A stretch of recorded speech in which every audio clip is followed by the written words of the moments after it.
चलिए आज हम स्टडी करने वाले हैं सेल्स के बारे में कि सेल कैसे काम करता है, केमिकल सेल कैसे काम करता है। केमिकल सेल में क्या होता है कि एक कंटेनर है, पॉट है, ये एक कंटेनर हमने लिया, कोई वेसल, इस कंटेनर में हमने एक इलेक्ट्रोलाइट फिल कर दिया है।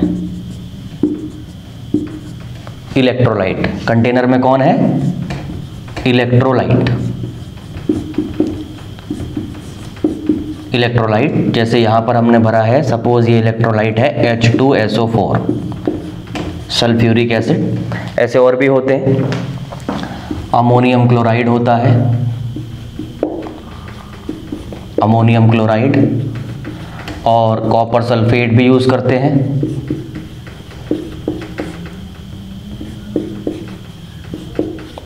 इस तरह से फिलहाल यहाँ पर हमने लिया है H2SO4। अब देखिए H2SO4 को जब हमने यहाँ पे डाला, H2SO4 का सॉल्यूशन बना लिया, इलेक्ट्रोलाइट बना लिया।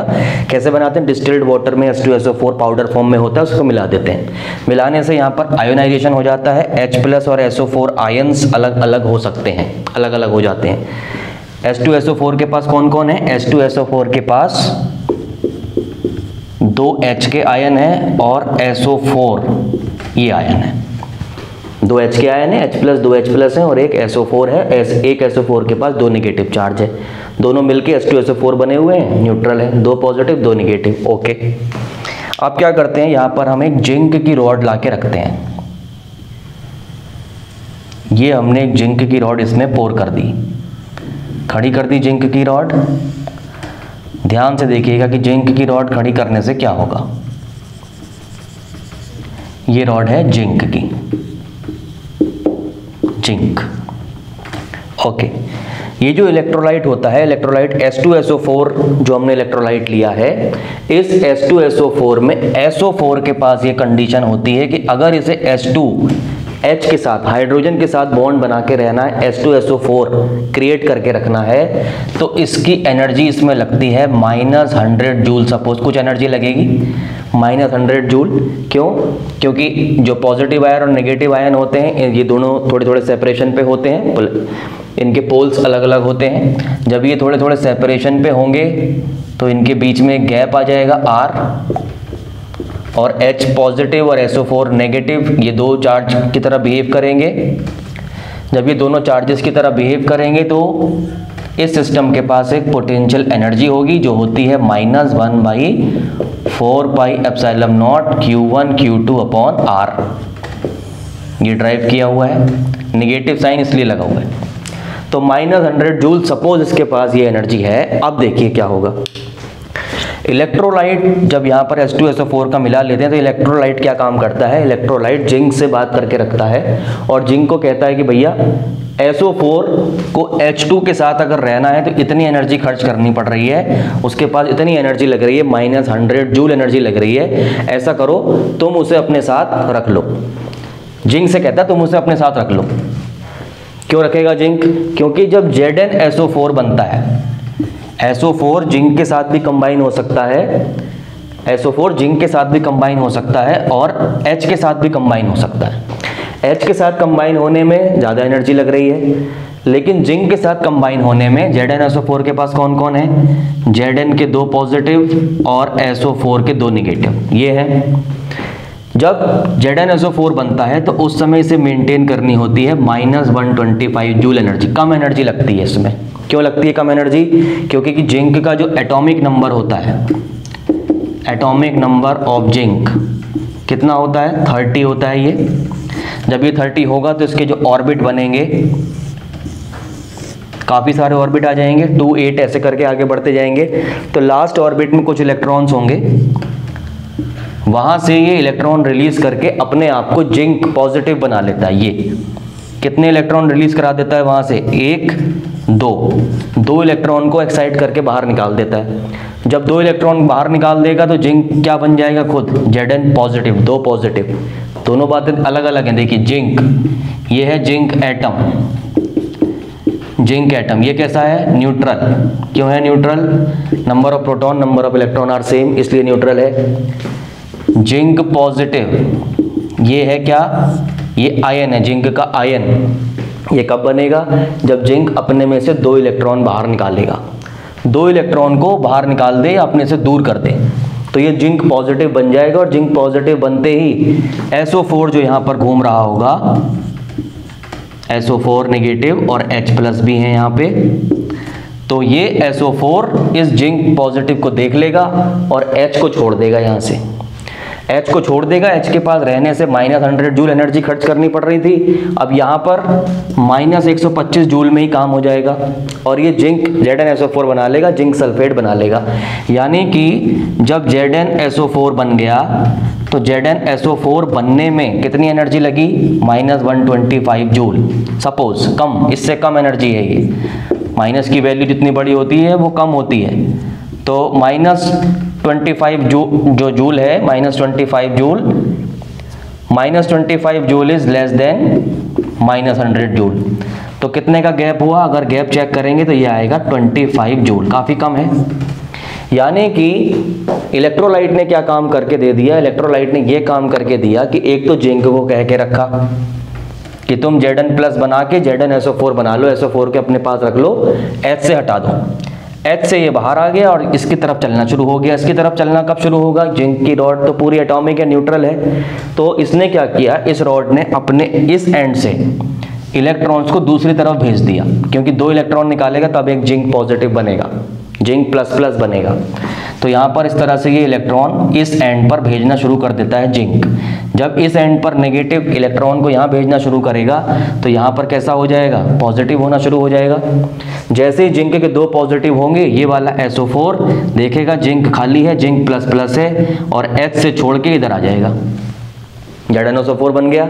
और ZnSO4 बनते ही कितनी एनर्जी रिलीज हो जाएगी, 25 जूल। क्यों, क्योंकि पहले कितनी लग रही थी, -100 जूल, और अब कॉम्बिनेशन में कितनी लग रही है, स्टेबिलिटी अपनी मेंटेन करने के लिए ZnSO4 के साथ, जिंक के साथ, अब लग रही है -25 जूल, कम एनर्जी लग रही है। तो 25 जूल एक्स्ट्रा एनर्जी हो गई। उस 25 जूल एक्स्ट्रा एनर्जी से पूरी वर्किंग होती है सेल की, ठीक है। किसी भी सेल की जितनी भी एनर्जी एक्स्ट्रा बचेगी उस एनर्जी से वो वर्किंग होगी। क्या वर्किंग होगी, सर्किट कंप्लीट होगा और उसमें कुछ करंट फ्लो होगी, ठीक है। तो अब दूसरी केस में देखिए क्या है कि यहाँ से जिंक प्लस बनेगा। जैसे ही जिंक ++ बनेगा, SO4 को खींच लेगा अपने पास से। जब ये SO4 H से टूट के इसकी तरफ जाना शुरू हो जाता है तो H अकेला बैठा रह जाता है। अब H देखता है कि SO4 तो इससे छूट के चला गया, दूर चला गया, इससे इसको छोड़ दिया और जिंक के पास चला गया। अब क्या करना है, H क्या काम करता है, H कॉपर को बुलाता है, कॉपर की एक प्लेट को बुला लेता है यहाँ पर और कॉपर को यहाँ बुला के खड़ा करवा देता है। कॉपर यहाँ आके बैठ जाता है, कुछ भी कह लीजिए आप, कॉपर को यहाँ पर रख लिया, कॉपर की रॉड लगा दी। ये है कॉपर, ग्रीन वाला है कॉपर, Cu।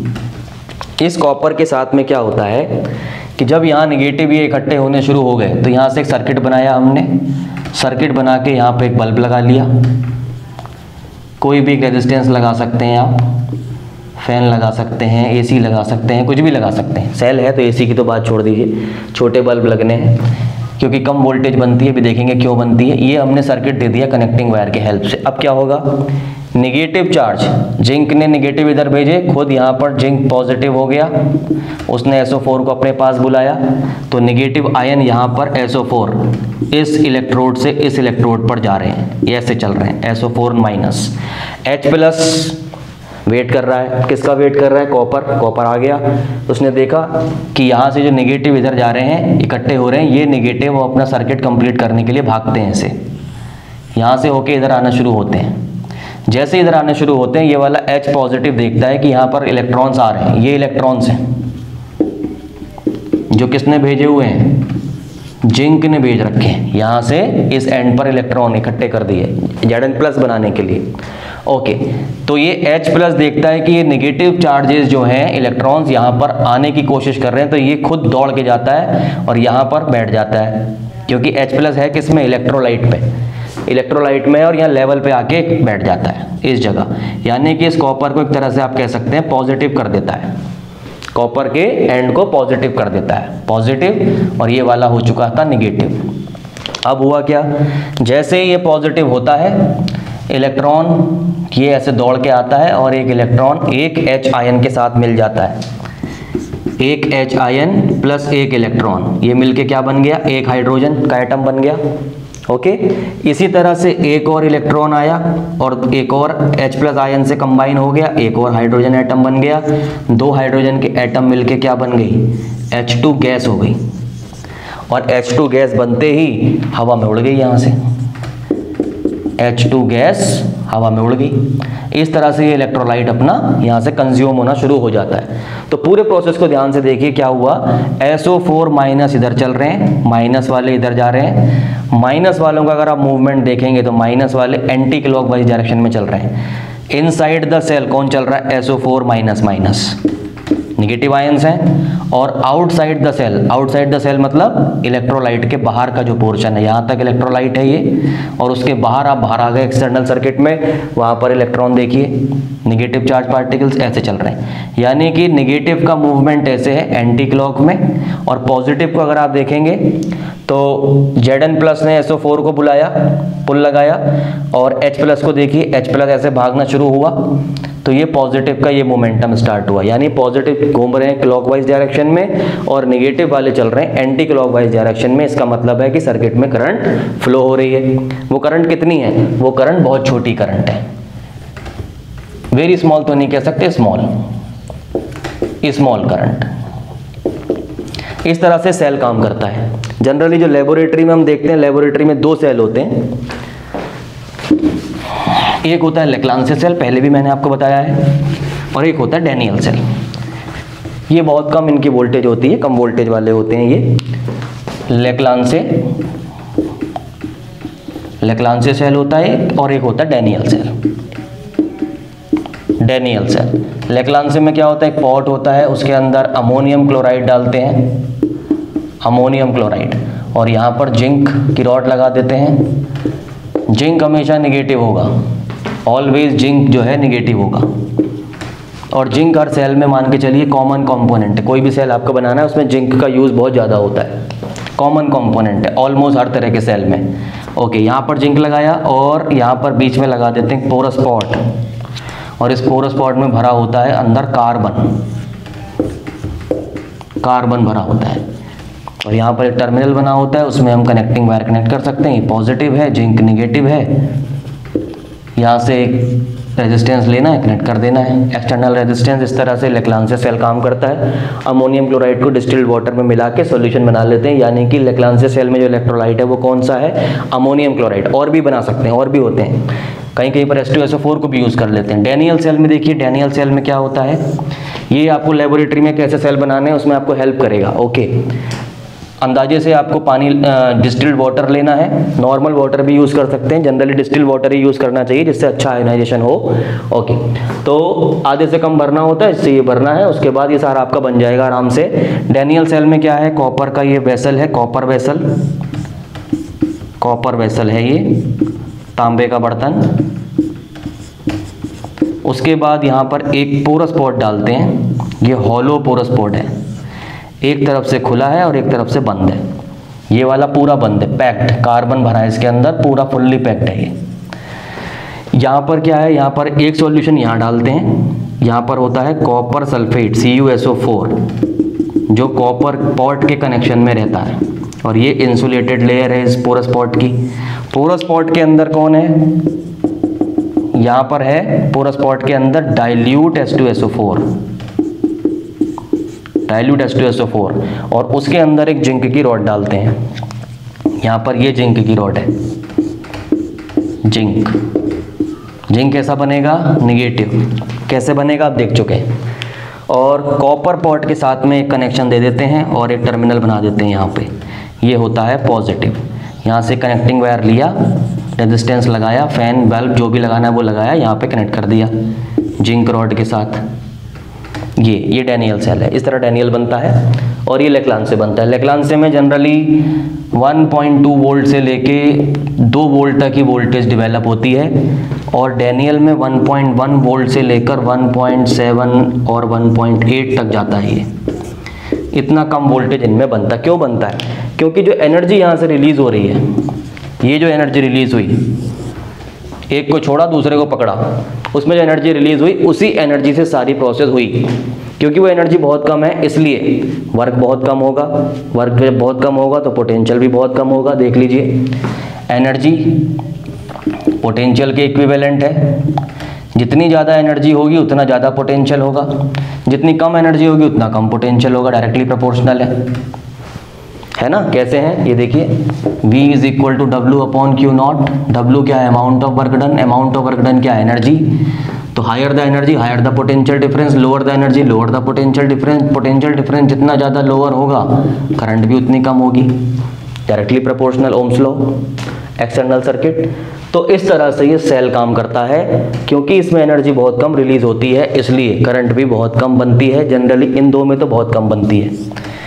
जो सेल आप देखते हैं मार्केट में, ड्यूरा सेल आता है, निप्पो है, एवरीडे है, उसमें आप देखते हैं कि वो तो 9 volt, 18 volt, 10 volt, 5 volt, 6 volt, 2 volt इस तरह से हैं। तो वो 9 वोल्ट कैसे हो गया? तो उसमें डिपेंड करता है कि इलेक्ट्रोलाइट हमने कौन सा मिलाया है। कॉन्सेंट्रेशन ऑफ इलेक्ट्रोलाइट पे डिपेंड करता है। तो ये उसकी प्रॉपर्टी होती है। जनरली अगर आप H2SO4 यूज़ कर रहे हैं, ammonium chloride, copper sulphate use कर रहे हैं तो बहुत कम वोल्टेज इनसे आती है। क्योंकि जो एनर्जी रिलीज होती है एक को छोड़ के दूसरे के पास जाने के लिए ये बहुत कम होती है, इसलिए कम वोल्टेज डेवलप होता है और कम करंट बनती है ये। अब देखिए, ये जो सेल है ये एक रेजिस्टेंस भी ऑफर करता है। सेल क्या ऑफर करता है? रेजिस्टेंस ऑफर करता है। हर सेल का एक रेजिस्टेंस होता है। सेल बनने के बाद उस रेजिस्टेंस को आप चेंज नहीं कर सकते। देखिए क्या होता है, इंटरनल रेजिस्टेंस बोलते हैं उसे। उस रेजिस्टेंस का नाम है इंटरनल रेजिस्टेंस। इंटरनल रेजिस्टेंस क्योंकि है तो रेजिस्टेंस ही, और रेजिस्टेंस 4 बातों पर डिपेंड करता है। कंडक्टर के बारे में हमने पढ़ा है, length of conductor, area of cross section, nature of the material of conductor and एक फिजिकल कंडीशन या फिर टेम्परेचर बोल देते हैं। तो वो 4 तो यहाँ भी रहेंगी। अब लेंथ ऑफ कंडक्टर की जगह आ जाएगा गैप बिटवीन द 2 इलेक्ट्रोड्स। ये जो 2 इलेक्ट्रोड हैं, एक पॉजिटिव और एक नेगेटिव, ये पॉजिटिव ये नेगेटिव, इनके बीच में जो गैप है, गैप बिटवीन इलेक्ट्रोड्स डायरेक्टली, जितना ज़्यादा गैप होगा उतना बड़ा रेजिस्टेंस होगा, जितना कम गैप होगा उतना कम रेजिस्टेंस होगा। भाई गैप कम होगा आयन जल्दी पहुंच जाएगा, कंडक्शन हाई होगा जल्दी होगा, कंडक्शन जल्दी होगा रेजिस्टेंस कम होगा। ओके, सेकंड सेम लॉजिक है रेजिस्टेंस का। ओके, रेजिस्टेंस के लॉजिक सेम है। जो 4 बातें आपने पढ़ी हुई हैं जिसमें से 2 मैथमेटिकल यहाँ आ जाती हैं, रो एल अपॉन ए। अब यहाँ पर इसको हम कैपिटल R सिंबल नहीं देंगे, इंटरनल रेजिस्टेंस, क्योंकि इसका अमाउंट छोटा होता है, काफ़ी छोटा होता है ये, तो इसका सिंबल होता है small r। Gap between the electrodes directly, area of ये जो इलेक्ट्रोड्स हैं आपके, या प्लेट बना के रखी हुई हैं आपने, एरिया ऑफ इलेक्ट्रोड्स या एरिया ऑफ प्लेट्स ये कह सकते हैं, क्रिएटेड इलेक्ट्रोड्स इन पे कैसा डिपेंड करेगा? इन्वर्सली डिपेंड करेगा। उसके बाद नंबर 3 में आता है आपका वही नेचर ऑफ इलेक्ट्रोलाइट। इलेक्ट्रोलाइट के नेचर पे डिपेंड करेगा। अलग अलग इलेक्ट्रोलाइट का अलग अलग नेचर होगा। नंबर 4 फोर्थ में आता है आपका टेम्परेचर या फिर physical condition, temperature.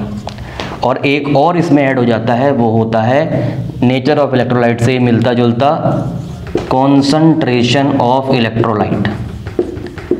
Concentration of electrolyte, कितना कॉन्संट्रेशन उस इलेक्ट्रोलाइट का है, मतलब आपने डिस्टिल वाटर में कितना H2SO4 मिलाया है, बहुत ज़्यादा मिलाया है, कम मिलाया है, मॉडरेट मिलाया है, ये इस पर भी डिपेंड करता है। तो ये 5वां फैक्टर कॉन्संट्रेशन ऑफ इलेक्ट्रोलाइट है। अलग अलग इलेक्ट्रोलाइट के लिए अलग अलग वोल्टेज डेवलप हो सकती है। इस तरह से कोई भी सेल काम करता है, उसकी वर्किंग ये है, और वो एक रेजिस्टेंस ऑफर करता है। रेजिस्टेंस का सिंबल है स्मॉल r। ये वैल्यू हम कोशिश करते हैं कम से कम रहे।